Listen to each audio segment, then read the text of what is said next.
Antenne Réunion et la ville de Saint-Joseph vous présentent C'est Saint-Jo. Bonjour, dans C'est Saint-Jo cette semaine, coup de projecteur sur le don du sang et la collecte mobile de passage à Saint-Joseph. Et puis les jeunes footballeurs de l'Excelsior avant leur départ pour la métropole à l'invitation du club de Troyes. C'est maintenant, C'est Saint-Jo. Régulièrement, les campagnes rappellent l'importance du don du sang, surtout à l'approche des vacances où les contributions diminuent. Les besoins sur l'île sont de 120 dons par jour, rappelons-le. Et Saint-Joseph peut être fier de sa contribution. Il représente 13% des donneurs de sang de la région sud, donc c'est énorme. Ils répondent présents à l'appel, puisqu'on arrive à collecter chaque année plus de 1200 dons. La salle du conseil pour la collecte mobile se transforme en infirmerie et les donneurs se succèdent après avoir répondu à un petit questionnaire. Pour moi, c'est important dans le sens où déjà, moi, c'est au plus, donc je peux donner à tout le monde. Et quand on est en bonne santé, on peut le faire, autant se donner les moyens de le faire, puisque faut pas seulement penser, si on a quelqu'un de proche à donner, il faut penser aussi à tous les malades. Profitant de son accession à la majorité très récente, cette jeune fille a elle aussi voulu donner son sang. C'est la première fois que je donne. On a vu qu'il y avait une petite appréhension, ça va? Ça se passe bien? Non, ça se passe très bien. On a l'habitude, donc pour un premier don, donc les jeunes sont en général un peu stressés, un peu anxieux. Donc nous, on fait une surélévation des jambes pour pouvoir activer un peu la circulation. Et mademoiselle est en train de faire des petits exercices avec ses pieds pour pouvoir être détendue tout au long du don. N'hésitez pas vous aussi à franchir le pas. Pourquoi pas à l'occasion de la journée mondiale du don du sang qui aura lieu le 14 juin dans le chef-lieu. Le site don2sang.efs.santé.fr est à votre disposition.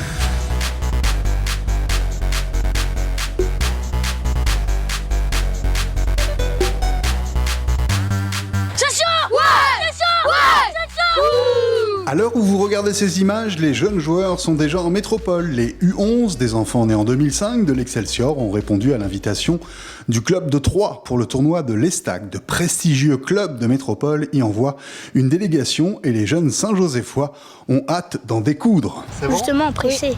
Oui. Ouais. Pressé d'y aller. Vous avez une petite idée du niveau des équipes que vous allez rencontrer ?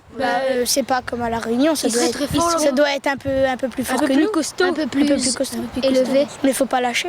Jean-Pierre Le Sueur, éducateur à l'Excelsior depuis 14 ans, nous parle de son groupe. Ils sont au top du top, techniquement, tactiquement. Après, c'est peut-être au niveau collectivement. Mais bon, c'est un petit groupe qui, je pense, va rectifier le tir et le fait de se retrouver dans les actions qu'ils ont faites toute l'année a ressouder un petit peu le groupe. Mais il est vrai que c'est intéressant de les voir partir à Troyes et j'espère qu'ils feront quelque chose d'intéressant qui représente bien la Réunion et l'Excelsior, bien sûr. Bien sûr, un tel voyage ne s'improvise pas. Il a fallu en premier lieu le financer. Et pour cela, différentes actions ont été mises en place. Benjamin Bussière, parent, accompagnateur. Les enfants, eux, ça fait quelques années qu'ils jouent ensemble. Ils avaient déjà les liens, mais nous, au niveau des parents, c'est vrai que c'est toujours stimulant. Et puis, on a des horizons différents, des métiers différents, et c'est vraiment très intéressant, très enrichissant. Le tournoi aura même son caractère international, puisque nos jeunes joueurs joueront contre le club canadien de Toronto. Nous leur souhaitons un bon séjour et un bon tournoi. À l'agenda, retenez votre soirée du samedi 24 juin sous la halle. Venez fêter la musique sur scène. Joe Lorette, Mapperine, Gabi Laikun et Jean-Pierre Boyer. Bonne semaine et à bientôt.